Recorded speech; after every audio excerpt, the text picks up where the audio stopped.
outro olhar. A apresentação, Kleber Benvenu. Olá, bom dia família Bandeirantes, bom dia para você que nos escuta na intimidade do rádio ou também que nos acompanha aqui pela internet. Liberdade, uma palavra que a gente usa muito, mas que talvez nem sempre compreende completamente o seu significado, especialmente na política e na vida social.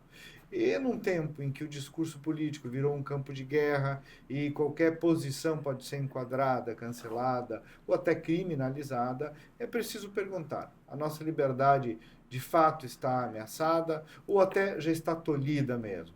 E qual o preço disso? Esse é o título e o tema do livro lançado no mês passado, do meu convidado de hoje, Liberdade Ameaçada, um chamado, segundo ele, à vigilância, ao debate e à coragem de defender princípios que estão sendo minados pouco a pouco sob o pretexto de proteger a democracia. Será mesmo?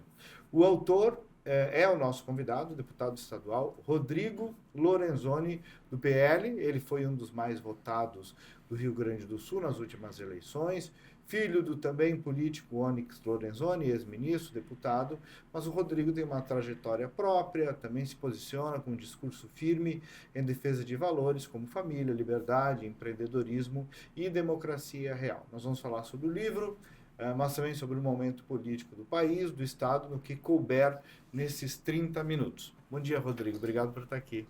Bom dia, Kleber. É uma alegria estar aqui falando com os ouvintes da Band e contigo, né? Um grande amigo e um grande jornalista aí, empresário que a gente tanto admira e respeita. Obrigado. Me conta, tia, desse livro, primeiro de tudo, né? O que te motivou, o que te ameaçou também, né? O que te motivou a escrever um livro e com esse tema específico? O que te levou a registrar isso, Rodrigo?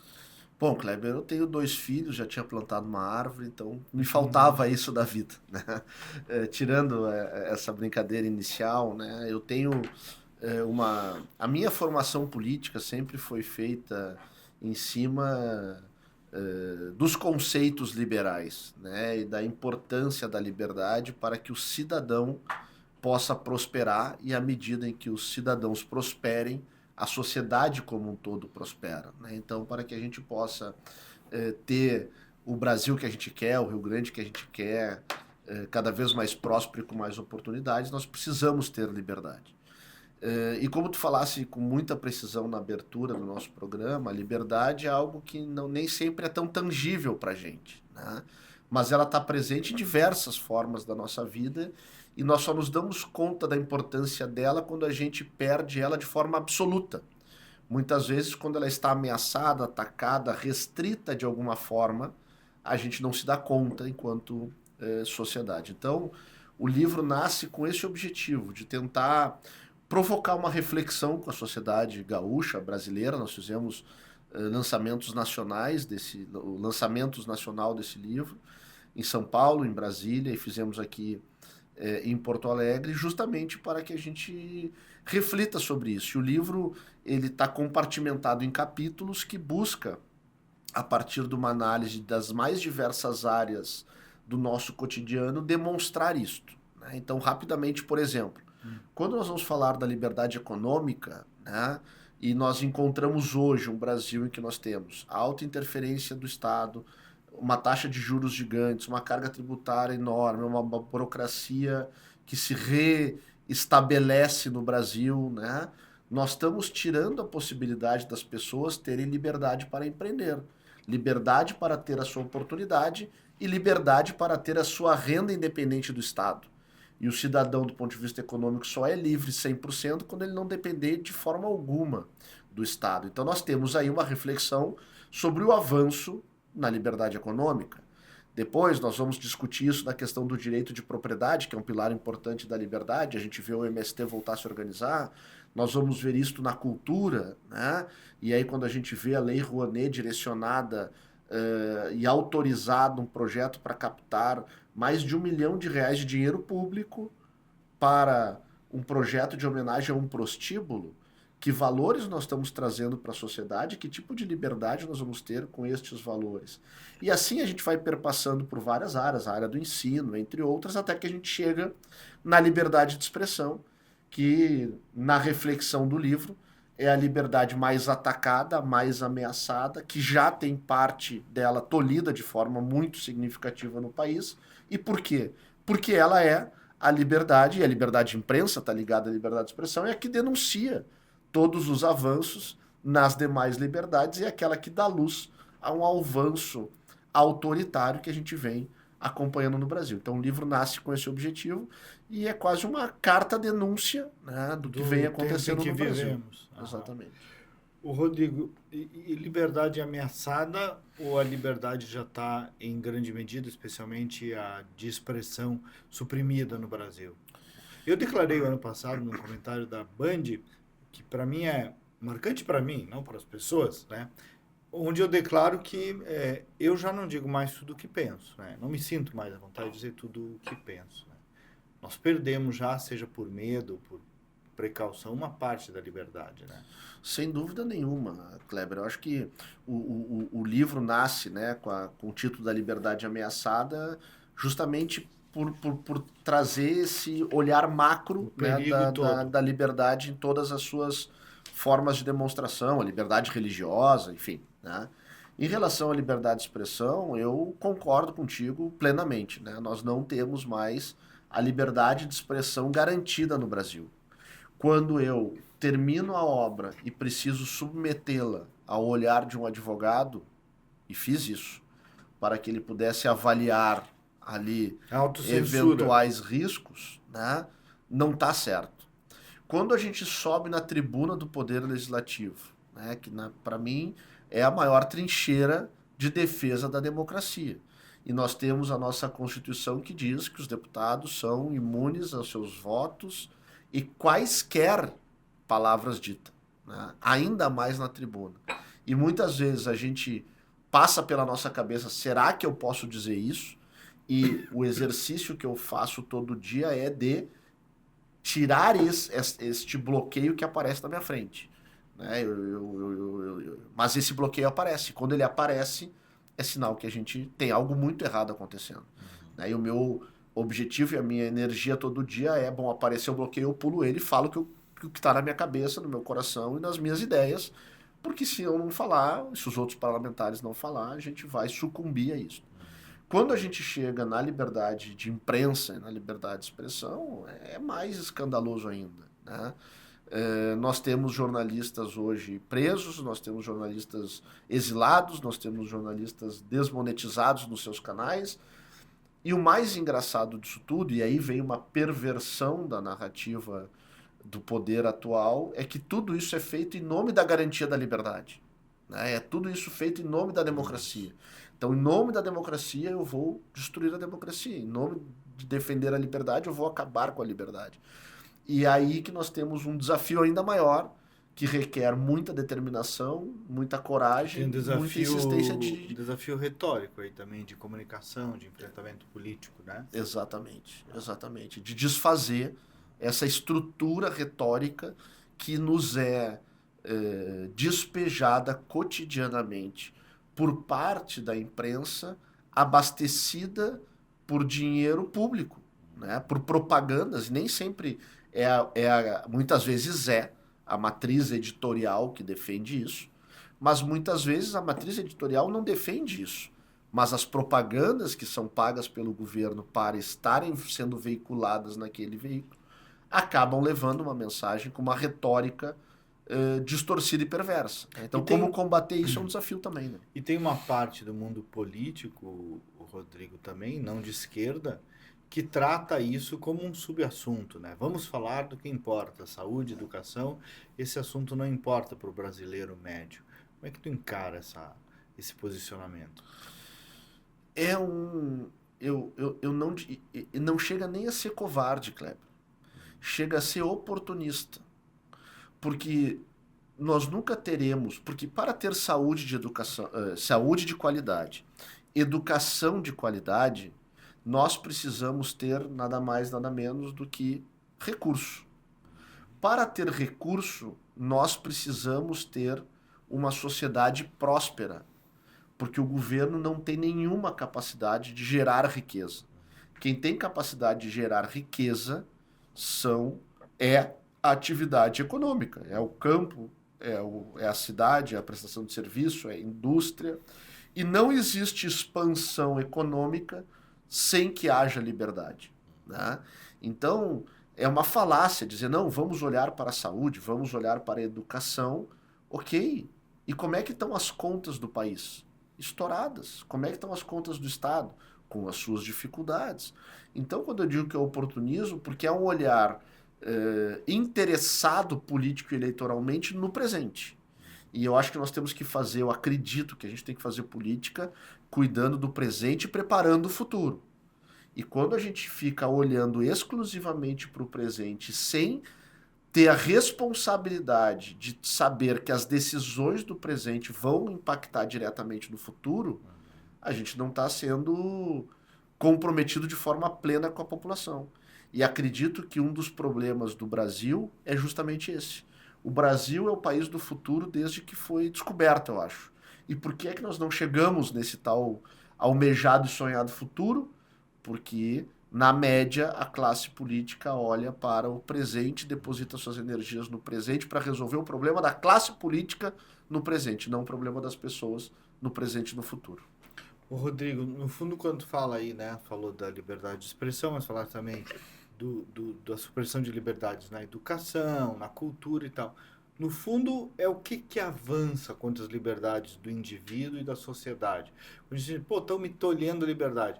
É o aparelho estatal e os seus parasitas, né? É isso que toma a nossa liberdade. Hoje eu enxergo no Brasil com muita clareza este processo, né? Que há um jogo de interesses e de poder político e econômico muito forte que fazem com que o país seja levado para esse processo de restrições de liberdade.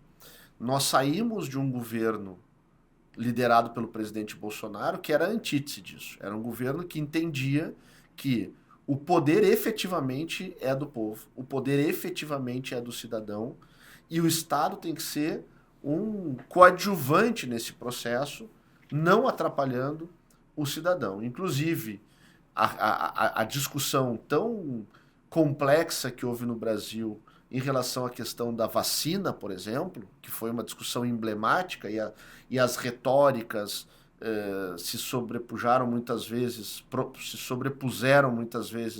aos fatos e talvez também falhas na comunicação por parte do governo Bolsonaro, mas o que estava por trás da discussão da vacina não era ciência ou não ciência, não era vacina ou não vacina, era a liberdade do ato médico com a família e com o paciente. Né? Então, a gente vem de um governo altamente conectado com a liberdade e com o entendimento de que o cidadão precisa ser livre para prosperar, como a gente encontra paralelos nas democracias evoluídas do mundo, né?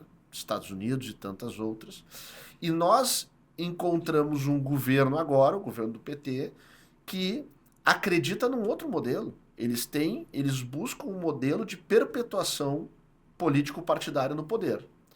E para isso, eles não têm força suficiente do ponto de vista eleitoral e democrático para fazer, porque as pessoas não querem um governo fechado. Então, para eles poderem avançar no seu projeto de poder, eles precisam tolher a nossa liberdade. E por que eles são muito mais agressivos agora do que foram nos outros governos do PT? Lula 1, Lula 2, Dilma e tal. Porque naquela época nós não tínhamos as redes sociais na força que nós temos. E as redes sociais é aquilo que hoje nos dá condição de entender o que está acontecendo, de ter contraponto a esse processo.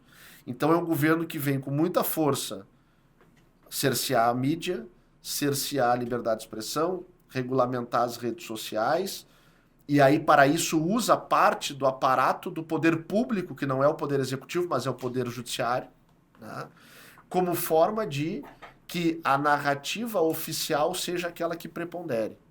E a partir disso nós passamos a ter uma versão só da história, nós passamos a ter dificuldade de conexão entre a sociedade, o tecido social se fragiliza, as pessoas têm dificuldade de se organizar, as pessoas têm dificuldade de se conversar e, junto com isso, nós temos um processo de enfraquecimento da economia, com este processo de enfraquecimento da economia, o cidadão passa a ser frágil e dependente do Estado. Nós temos um avanço sobre a destruição da célula máter de uma sociedade que é a família, então tu desestrutura a família e tu tem uma sociedade absolutamente vulnerável para que o governo de plantão possa impor o seu projeto e as suas necessidades. E o presidente Lula, e especialmente a primeira-dama, agora na China essa semana, revelaram novamente a intenção, a preocupação de regulamentar as redes sociais, e parece que vem um emissário chinês, inclusive, para ensinar, como achei simbólico aquele evento na China, né? A dona Janja preocupada com o TikTok. Então, eles não têm mais nenhum pudor, eu acho que isso que é importante também, né? Tá muito claro para qualquer um brasileiro que queira enxergar, né, com os olhos e com as lentes dos fatos, quais são as pretensões do governo que está aí. E aí a gente volta àquilo que nós falamos na pergunta anterior. Não há nada mais importante nesse momento no Brasil a se lutar que não seja a defesa da liberdade.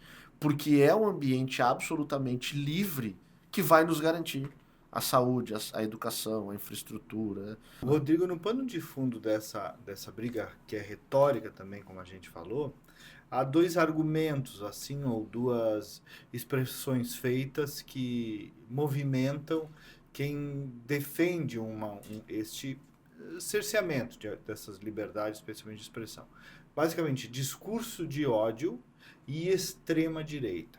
Em que medida esses carimbos têm algum sentido, algum significado, ou tu os rejeita? Eu acredito no seguinte: primeiro, a esquerda tem uma estratégia que vem de pensadores de muito tempo, né, e de usar, né, os estigmas e rotular, né, os seus adversários, e eles têm muita maestria para fazer isso, né? E acabam encontrando eco, né, em muitos formadores de opinião. Então eles usam esta ferramenta como forma de descredibilizar ou buscar descredibilizar aqueles que pensam diferente. Ou até criminalizar mesmo, né? Exatamente. Talvez estigmatiza com o primeiro objetivo de direcionar para a criminalização. Perfeito, e com isso eles vão limpando o terreno, né? Dentro de um olhar aí dos fatos como eles existem, né, nós temos em qualquer país, em qualquer estrutura política, nós temos pessoas mais radicais. Nós temos pessoas mais radicais na direita, nós temos pessoas mais radicais na esquerda, isso faz parte do processo, né? E se nós queremos viver numa sociedade livre, nós temos que saber conviver dentro dos limites da lei e da ordem com as pessoas que pensam sobre qualquer... Mas a expressão, pelo menos o jornalismo, não utiliza a expressão extrema esquerda no Brasil, né?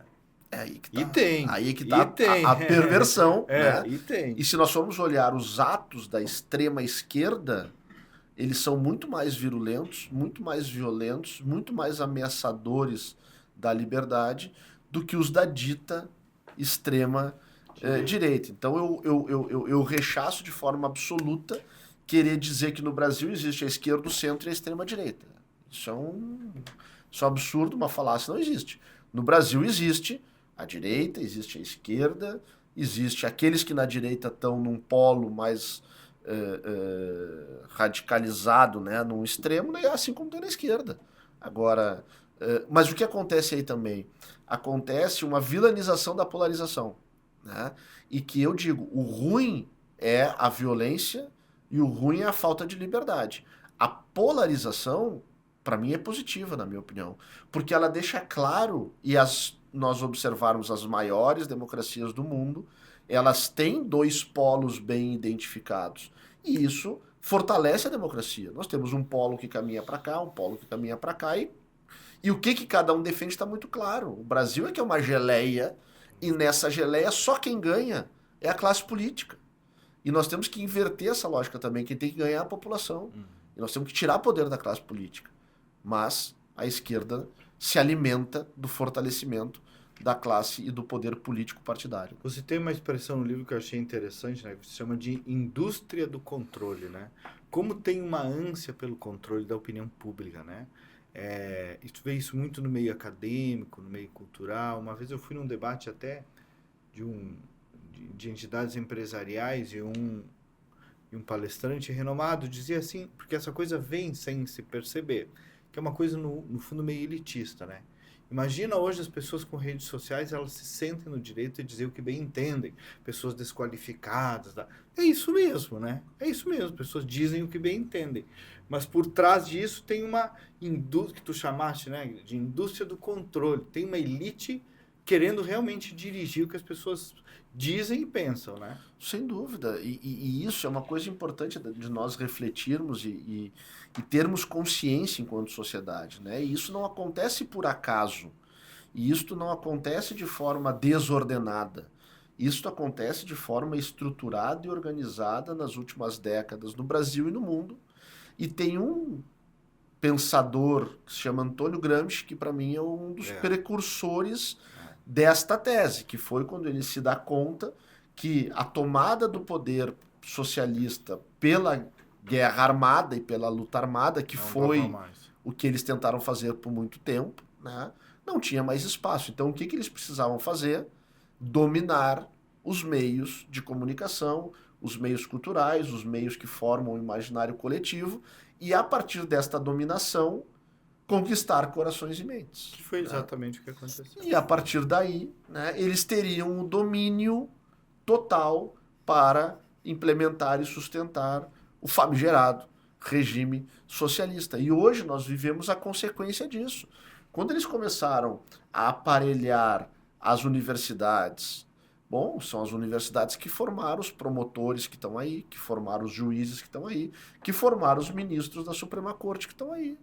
E foram formados, alguns conseguiram se libertar, alguns conseguiram identificar, mas muitos foram formatados. Com militantes mesmo. Com militantes. E hoje usam o poder que têm não para promover justiça, mas sim para promover uma decisão que atenda um interesse político-ideológico. E aí é a maior perversão do processo democrático. Ô Rodrigo, tu é veterinário, mas é um estudioso do direito também, né? O Parlamento Nacional, nesse caso, está conseguindo fazer pouco dentro dessa guerra.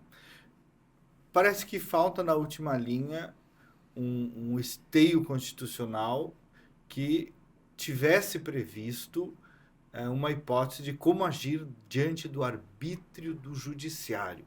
Não tem o que fazer, no fundo, diante do arbítrio do judiciário. É difícil de tu rebater pontualmente decisões do Poder Judiciário, né?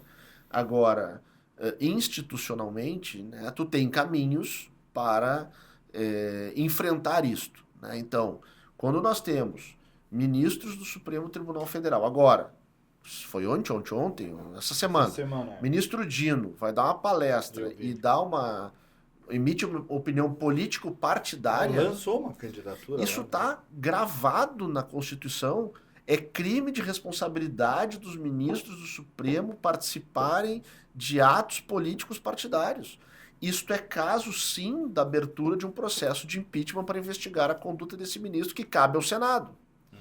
Assim como os excessos praticados pelo ministro Alexandre de Moraes, em que, ao invés de ser o guardião da Constituição, ele manipula a Constituição a favor dos seus interesses e da sua loucura, eu diria, é suficiente para o Congresso exercer, a partir do Senado, a sua função de órgão de efetivação do sistema de freios e contrapesos contra o Senado Federal. Mas quando o Congresso e o Senado se omite a fazer isso, a gente começa a ver o Supremo avançar de forma despudorada e aumenta a nossa sensação de que não há o que ser feito. E o Congresso brasileiro, a Câmara Federal, agora nós temos outra situação, né? O processo de suspensão da ação contra o delegado Ramagem foi feito à luz e à risca da Constituição. E o Supremo, né, descredibiliza isso no momento em que diz que é inconstitucional sem ser. Bom, e aí é uma manifestação institucional da Corte também. Qual é, institucional e política da Suprema Corte, qual é a resposta institucional e política que a Câmara vai dar? Vai pautar a anistia do dia 8, o projeto da anistia? É uma resposta política, né? Vai ter a coragem de eventualmente propor e fazer tramitar rápido uma PEC que reorganize a nossa Constituição para evitar decisões dessa maneira? É isso que nós esperamos do Congresso. E aí, neste arranjo e nesse pesos e contrafreios entre os poderes, a gente precisa limitar o poder judiciário de alguma maneira. Formas tem, não são objetivas, mas precisa ter coragem e independência. E é isso que muitas vezes falta, infelizmente, no parlamento brasileiro. Vamos falar nesses últimos 3 minutinhos de 2026. Como é que a direita está se preparando para esse processo? Lá e aqui. Daria uma tese aí, mas me resume como é que tu está vendo 2026 para a direita. Bom, rapidamente, e vou fazer uma avaliação que se aplica tanto lá quanto aqui, né? Eu acredito que nós precisamos ter projetos sólidos e amplos de centro-direita. Nós precisamos ter a capacidade no Brasil de juntar partidos e líderes que comunguem das ideias liberais, dos valores conservadores, que nós foquemos naqueles 85% de convergência que temos sobre a maior parte dos temas, encontremos uma pauta comum de transformação para o Rio Grande do Sul e para o Brasil, e aí a gente vai ter condição de apresentar candidaturas competitivas. Porque o que importa nesse momento no Brasil é apresentar uma candidatura que tu já começa com ela sabendo que tu vai perder para sustentar uma tese. Isso é válido, mas o momento atual do Brasil, na minha opinião, não permite isso. Nós precisamos ter, nem no Rio Grande do Sul, nós precisamos ter um projeto de centro-direita com ideias conservadoras e liberais que ganhe a eleição para que a gente salve as instituições e que a gente recoloque o Brasil nos trilhos. E aí nós precisamos ter o PL, nós precisamos ter o PP, nós precisamos ter o Partido Novo, nós precisamos ter o Republicanos ou todos aqueles partidos que queiram fazer parte dessa grande aliança. Se a direita insistir num caminho de isolamento, eu tenho a impressão que nós não teremos êxito eleitoral. Então, tenho trabalhado muito para unir a todos e encontrar um projeto que apresente não só valores, Kleber, para a sociedade. Isso é fundamental. Mas a sociedade ela quer sim saber quais são os valores que os políticos defendem, mas ela quer saber também de forma prática de que forma nós vamos resolver o problema do desemprego, da infraestrutura, da saúde e das garantias das liberdades individuais. E como é que o amigo se prepara para 2026? Da mesma forma Quais teus como planos? sempre me preparei, né? Trabalhando muito, me preparando, buscando aprender, entendendo que a política é um processo de construção coletiva, né? E tenho a pretensão de estar dentro de um projeto grande de transformação, predisposto aí, hoje sou pré-candidato à reeleição na Assembleia Legislativa. Para fechar, Rodrigo, governo Leite 2, qual a tua avaliação? Um governo de muita imagem e pouca entrega estruturante transformadora para o Rio Grande do Sul. É um governo que vai ter muito recurso à sua disposição, fruto das infelicidades que tivemos com as enchentes, né? Fruto das privatizações que foram feitas, frutos do dinheiro que recebeu no Covid, mas é um governo que não vai entregar nada de transformador para a sociedade gaúcha. Eu tenho a convicção que o Rio Grande do Sul, em 4 ou 5 anos, passará a ter grandes problemas novamente. A máquina pública foi inchada, o governo não buscou enfrentar alguns gargalos que são importantes serem enfrentados para destravar a economia do Estado. Nós estamos vivendo de uma maquiagem orçamentária, porque a receita está inflada, fruto das receitas extraordinárias que recebemos, e o governo inflou a despesa na proporção da receita extraordinária. Mas quando acabar a receita extraordinária, nós vamos nos deparar com uma 27. condição muito complexa, o que me faz concluir que foi um governo, está sendo um governo irresponsável com o futuro do Rio Grande do Sul. E o teu pai tá bem? Muito bem, graças a Deus. Está voltando para o Brasil agora, depois de uma temporada de estudos fora no mês de julho, e volta para se inserir no processo político e com certeza vai estar ativo e presente na eleição de 2026. Muito bem, obrigado, Rodrigo. Obrigado. Sucesso, parabéns pelo livro. Onde é que encontra teu livro? O livro está nas principais livrarias do país, aqui no no Rio Grande do Sul, toda a rede da Livraria Santos, e na Amazon está à venda lá. Digital lá. O livro Liberdade Ameaçada, de Rodrigo Lorenzoni. É isso aí. Obrigado. E nós voltamos no próximo sábado com mais uma edição. Até lá, bom dia, bom final de semana.